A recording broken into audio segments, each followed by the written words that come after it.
Waalaikumsalam warahmatullahi wabarakatuh. Selamat pagi dan salam sejahtera untuk kita semua. Terima kasih kepada Bapak dan Ibu yang telah menyempatkan waktunya untuk mengikuti sosialisasi tumor dan kanker pada pagi hari ini.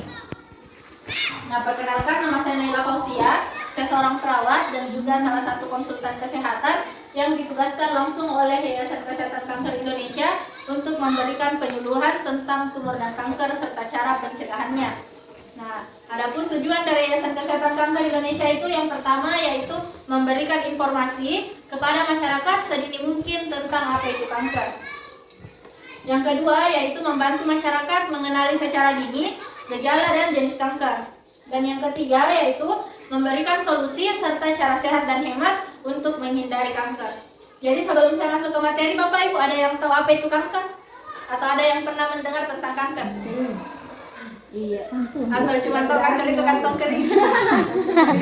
Adanya pertumbuhan sel-sel yang tidak normal. Iya, betul sekali. Nah, jadi dalam dunia medis atau dalam dunia kesehatan, kanker itu merupakan suatu perubahan sel yang tadinya selnya normal menjadi sel tidak normal.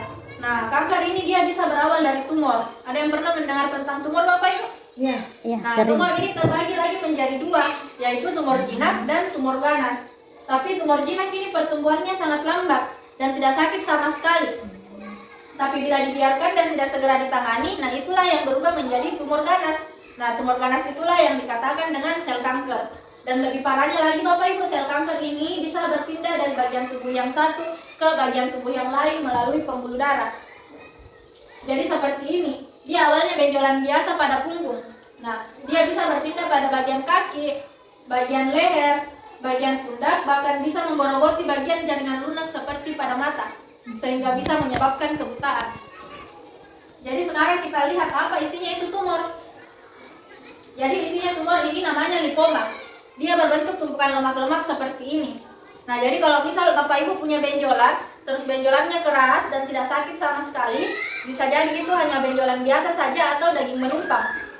Nah, tapi kalau misal benjolannya Bapak Ibu terasa lunak, lembek, dan jika ditekan dia terasa lari-lari, nah itu bisa kita curigai dia adalah lipoma atau tumpukan lemak-lemak seperti ini. Jadi kita lihat apa saja faktor pemicu kanker. Yang pertama itu genetik atau keturunan. Nah, yang kedua kimia atau fisika, ini biasa dari asap rokok, asap kendaraan, radiasi HP, radiasi televisi. Yang ketiga, makanan atau minuman yang mengandung zat karsinogen atau bahan pengawet. Ada yang sering makan ikan bakar atau ayam bakar, Bu, Bapak Ibu? Iya. Nah, ada yang hangus-hangusnya itu, Bu. Iya. Nah, itu yang mengandung zat karsinogen. Yang terbakarnya itu? Iya. Iya.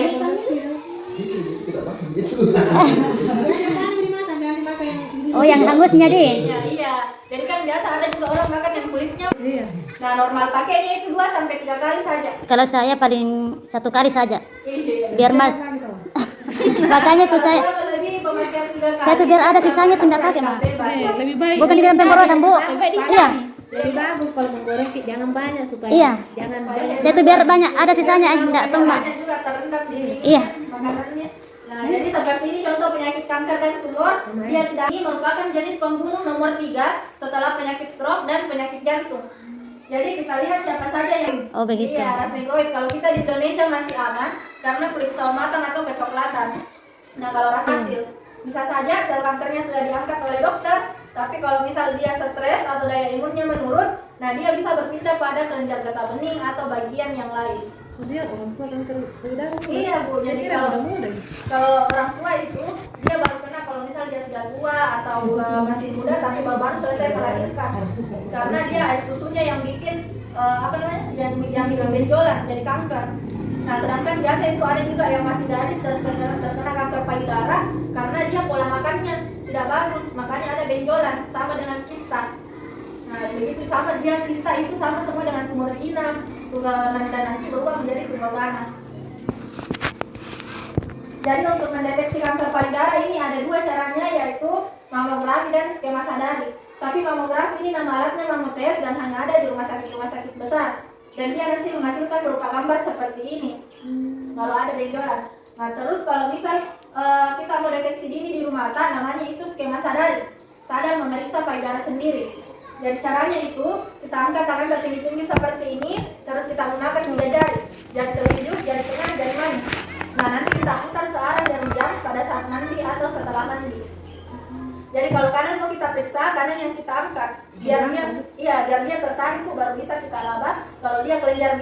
seperti bulir-bulir jeruk. Tapi kalau misalnya dia sudah ada benjolan, dia lari-lari seperti kelereng. Jadi itulah tadi beberapa poin penting yang sudah saya paparkan, mulai dari apa itu kanker, gejala dan jenisnya, faktor serta cara mendeteksinya. Sampai sini ada yang mau dipertanyakan, Pak? Saya yang bertanyakan dari pola makan. Maksudnya pola makan yang bagaimana itu? Jadi contoh kecilnya tadi itu seperti ikan bakar, ayam bakar. Nah itu kan kita, iya, nah itu kan kita tidak sadari kalau ternyata itu penyebabnya. Nah biasa juga bakso atau biasa yang makanan yang tinggi bahan pengawetnya. Nah sedangkan itu kalau tidak bisa diolah dalam tubuh kita, itu nih yang jadi benjolan, itu nih yang penyebab sel-selnya tidak normal, tidak bagus di pencernaannya, makanya ada di kanker usus. Jadi dia itu tidak satu bisa dia macam kanker, makanya banyak macam. Kanker rahim, makanya akhirnya jadi kanker rahim. Makanya bilang orang, apa penyebabnya, kenapa bisa langsung kak ini, padahal masih muda kak. Iya. Nah kadang juga ada bayi masih kecil, baru lahir, kan dia tidak bagus pola makannya, dibilang betul, terbilang kenapa bisa pola makan lebih tinggi, karena dari ibunya, itu berpengaruh dari ibunya. Bisa saja asinya ibunya terus dia konsumsi, karena kan rentang sekali kalau anak bayi. Makanya kalau kanker itu dia tidak pandang usia, mau bayi, mau orang tua, mau remaja. Mungkin tidak suka makan buah, sayur, ya? Iya, jadi dia tidak seimbang, Bu. Yang harusnya kan kalau misal kita makan buah, dia diimbangi sama serat. Nah, makanya kita BAB, makanya dikasih keluar dari situ. Nah, sedangkan kalau kita tidak bagus pola makan kita atau tidak kita imbangi juga pola hidup kita, nah itu itu yang menumpuk di dalam badan kita. Nah, sedangkan kita tidak tahu bagaimana cara kerjanya di dalam. Seperti itu. Sekarang malam itu yang kayak namanya itu bisa yang makanya seperti ini. gejala yang nampak pada kelaminnya itu bagaimana? Kelaminnya dia Iya, kayak maksud- bengkak sih, Bu, makanya Bengkak, dia ya? iya bengkak. Cari-cari. Diperiksa ke dokter baru kita bisa pastikan kalau dia nanti gejala dia prostat. di Karena kan Dia apa untuk namanya? gejala awalnya itu dia sama dengan infeksi saluran kencing, terus gula ini. sama usus tuh. Gejala itu yang kalau kencing lagi sakit tuh begitu. Ibu beda usus turun Budi dengan kanker. Beda, Beda, Bang usus Cina turun, ini. kencing batu. Kalau usus Kalau turun, usus turun bagaimana? Kalau usus turun sakit lebih ini mungkin di bagian ususnya Bu, Sini tapi dia ada lebih usus turun. Oh di perut sakit perutnya tapi lebih Bukan, dominan Bu. di bagian abdomen nih, maksudnya di bagian tengah perut. Iya, suamiku sering buka kan. Lebih ininya saja nanti Iya, itu Dik. karena Iya. kan dia beda-beda baru kalau Ambil pemeriksaan lagi dokter Iya, itu Dik. dalam ini saja perut kan dia ada yang palpasi dia sudah gini. Nah itu kalau maksudnya kalau usus turun di bawah-bawah sedikit. Dia Tetap di memang- perut juga. Ya, Di perut iya kan? sama-sama di perut pemeriksaannya, tapi kan bagian perut terbagi lagi kalau kami pelajari di ilmu kesehatan. Nah dia terbagi lagi menjadi 4 di sini, makanya sudah ada bagian-bagiannya. Baru tidak bisa juga asal-asal. Iya, harus di komputer di Iya, sisi makanya tapi untuk scan. gejala umumnya dia seperti ini. Iya, iya. Kalau suami tak sakit kan kalau kencing bos. Enggak sih? Tubuh suntiknya dilakukan 3 kali selama 6 bulan. Jadi bulan pertama, bulan kedua, dan bulan ke-6. Ada yang pernah suntik imunisasi Bapak Ibu? Maksudnya masa kecil puji. Jadi dia itu khusus daya imun. Karena kan kalau kanker itu atau gejala tumor itu cepat sekali orang turun daya imunnya. Iya. Jadi 1 kali suntiknya itu dia tidak di cover oleh BPJS, dan 1 kali suntiknya mengeluarkan kisaran biaya sebesar 1.500.000. Ini suntikan daya tinggi. Oh, Kalau ini sampai dia suntikan 1,5 kekebalan tubuh. Yang berlaku untuk orang dewasa atau semua? Ada umur Semua. berapa? Semua. semua dari SD. Satu dengan Oh, kalau di sini 1,7 Pak. Iya. Ada di situ pakai biasa apa? kalau di rumah sakit nggak ada yang tidak. Gimana Pak? Dibagi dokter. Oh, jadi Untuk ini harus imunisasi kekebalan tubuh. iya harus suntiknya 3 kali suntik. Iya. Jadi bulan pertama, bulan kedua, dan bulan ke-6. Jadi mengeluarkan kisaran biaya sebesar 4.500.000. Kali suntik itu. Ini cara kemarin ibu Cica. Begini dia kan. Ah, Gimana? ini satu Oh, Kan 3 kali dalam 1 tahun. Kalau ibu sedikit itu pas dia belum. Iya. Nah, ini Enggak, bisa. setiap tahun yang Ini penting sudah. obatnya. Terus semester mana tadi kita bilang? Oh, di. Direktur rumah sakit. Artinya dalam Kan kalau berjangka di- berapa tahun berlakunya itu? Berarti di perumahan. Baru kita suntik lagi. Kemarin dia di prakteknya. Di mana? atau surat Di juga mana? bicara Iya, Anu, bisa kontrol. konsultasi di dokternya yang jelas Tapi itu dia sekarang dilakukan dia 3 kali, di rumah sakit, bulan di pertama, rumah bulan sakit. kedua, dan bulan ke-6. Kayak imun atau tidak ada gejalanya atau Tahan ini. tubuh. tidak apa-apa deh kalau kita sertifikasi deh kayak begini ya suntik kayak kan Nah, tapi kalau kita yang masih sehat-sehat saja kadang berpikir untuk melakukan satu kali Iya. suntiknya. Nah, tapi jangan khawatir Bapak Ibu karena masih ada cara yang kedua yang bisa kita temukan, bisa kita bisa kita olah sendiri dan gratis. apa itu Yaitu mengkonsumsi tumbuhan alami yang mengandung zat anti kanker atau ribosominectin protein. Jadi ini fungsinya zat anti kanker. Ada yang pernah mendengar tentang kemoterapi Bapak Ibu? Iya, sering. Kenapa banyak pasien tidak mau di kemoterapi? Karena dia tidak hanya mematikan sel kankernya saja, tapi dia juga merusak sel normal di sekitar tubuhnya. Makanya setelah kemo itu ada yang habis rambutnya, habis alisnya karena bukan sel kankernya saja dia matikan, dia rusak juga sel normal di sekitarnya. Iya, Pak Samsudin itu meninggal dunia. Jadi kita lihat tumbuhan yang pertama. kemudian deh gampang kita Ternyata ini buah yang busuk-busuk saja di rumah. tadi memang tuh anu Yang dikonsumsi itu Iya, daunnya saya yang sudah tua. buah. Oh, bukan buahnya. Buahnya. Oh, iya, iya. Buahnya kita jus saja sebagai vitamin. Iya. Tapi ini yang dikonsumsi daunnya yang tua, bukan yang muda ataupun yang kering. Iya. Nah, yang tuanya ini mengandung 35% zat anti kanker.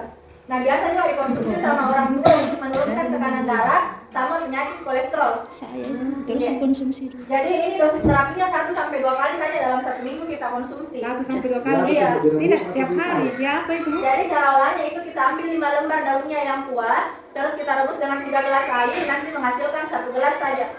Jadi tidak bisa dikonsumsi sama orang yang mempunyai penyakit mah, karena bisa menaikkan asam lambung secara drastis.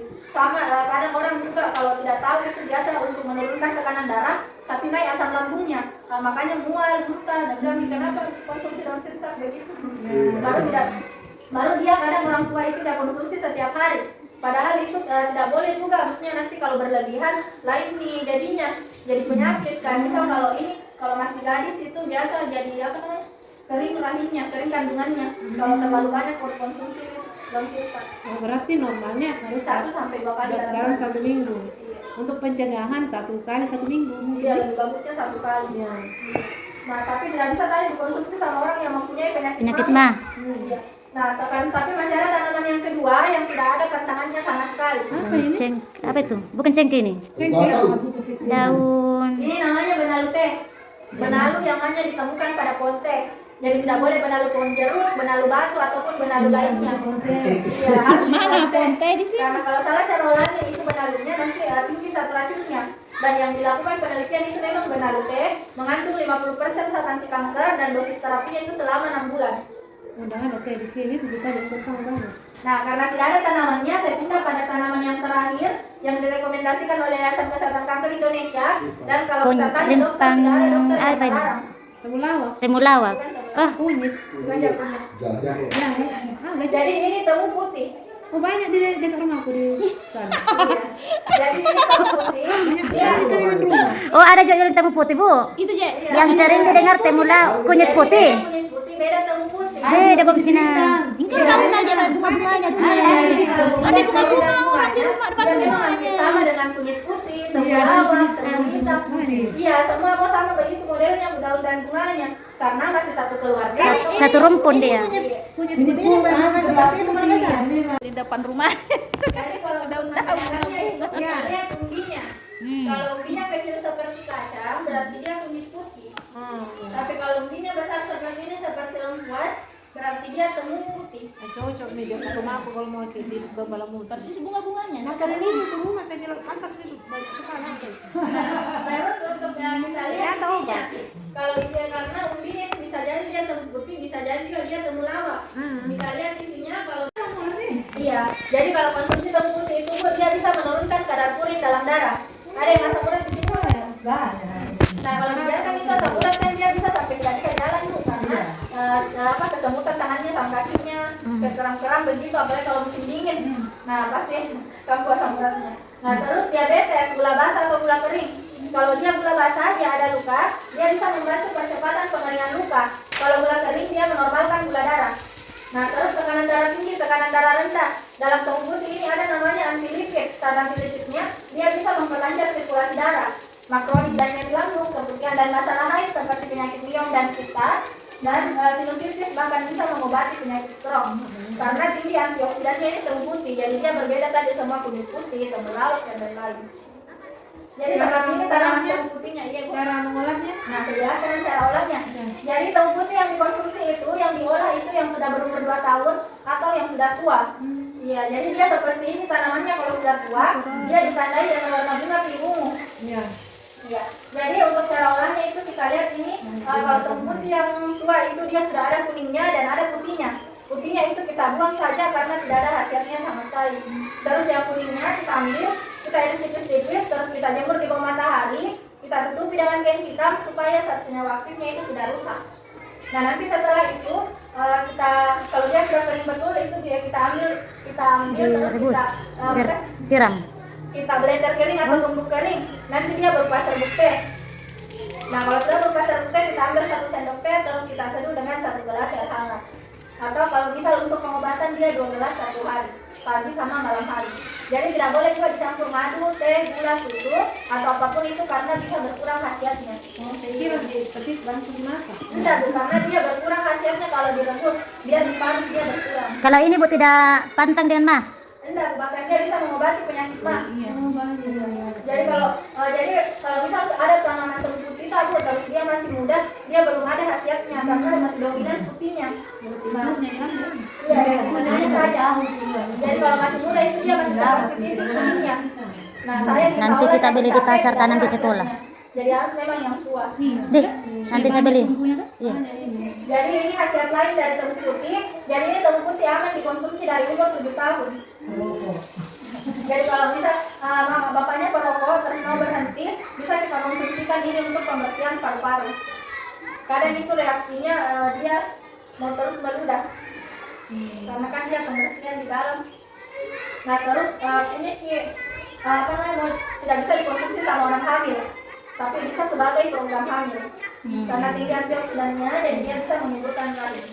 Atau kita punya asam urat, kolesterol, diabetes, penyakit juga mah. Kan kalau dalam sirsa tidak bisa tadi mah. Iya, iya. Nah ini bisa kita konsumsikan temu putih. Atau kita punya benjolan seperti batu ginjal, batu empedu, atau penyakit TBC atau apapun itu yang jelas dia sudah benjolan termasuk tumor, ini bisa kita konsumsikan temu putih. Tapi dosis terapinya tadi itu 2 kali 1 hari selama 3 bulan. Kalau umur di Tiap hari? Iya setiap hari karena kan dia termasuk tanaman herbal Bu, makanya dia beda sama obat kimia. Kalau obat kimia kan dia 1 kali kita konsumsi langsung ada reaksinya berhenti. Tapi kalau ini dia memang pengobatan dari dalam, makanya harus setiap hari rutin karena dia perbaiki ceritanya itu sel yang rusak. Kenapa tadi Pak? kalau dosisnya untuk anak-anak berapa 1 maksimal? kali saja 1 hari. Artinya bang yang tidak menderita penyakit, Iya. antisipasinya boleh. Iya boleh, tapi 1 kali saja 1 hari. Iya, 1 kali 1 hari, tapi selama 3 bulan. Karena kan Oh berarti tiap hari dibawa dikonsumsi. iya tiap hari. Iya, pahit memang Bu, tapi banyak khasiat. Dia harus dipakai kalau bau jauh. Jadi dari baunya saja itu kalau kita belah dua nanti pahit memang nih baunya Bu. Bisa dicampur gula Bu. Iya, iya, dengan Biasa mad. ada jamu, temulawak ya ini. Oh sama sekali ini. Nah tapi kalau temu putih ini kan dia pahit Bu, biar kita campur sama gula tetap dia pahit. Iya. Ya. Terkait kesehatan ini. Iya pahit Bu. Dia rasa dia juga. Atau kita punya keputihan yang berlebihan. Nah ini bisa kita konsumsikan temu putih. Foto itu dulu ya. Kalau ini apa-apa ini kalau parah terus ditambah. Iya bisa ditambah Pak. Kayak kemarin saya kista kantong Pak, baru dia sudah disarankan untuk operasi, makanya ditambah dosisnya. Kalau yang susah haid, yang jarang. Sama ini karena biasa itu penebalan dinding rahim. Oh begitu sehingga sulit. Bisa ini. Sama juga dengan kista gejalanya itu dia susah halangan, lambat halangan. Baru kalau keluar itu biasa langsung sakit sekali perutnya. Nah ini dikonsumsi tapi ditambahi dosisnya. Nanti pas WSG ulang tidak ada mie kistanya sudah bersih mengecil mie, baru kurangi dosisnya jadi 1 kali saja 1 hari.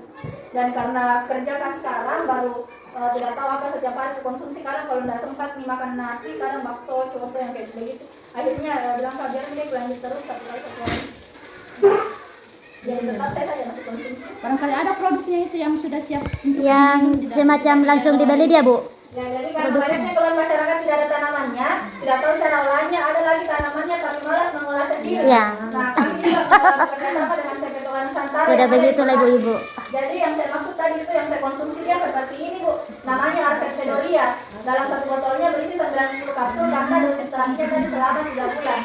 Nah, ada yang pernah konsumsi ini Bu? Ada yang pernah mendengar? Mending ribai sama kalau yang ada ini ada lagi macam Iya, bahan jadi ini 100% terbukti.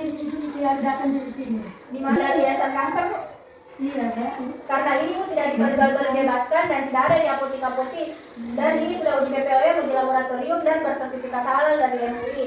Dan itu juga bukan penjualannya ini bukan dari rumah ke rumah, dia masuk ke instansi atau dinas-dinas karena sudah ada surat rekomendasi dari dinas kesehatan.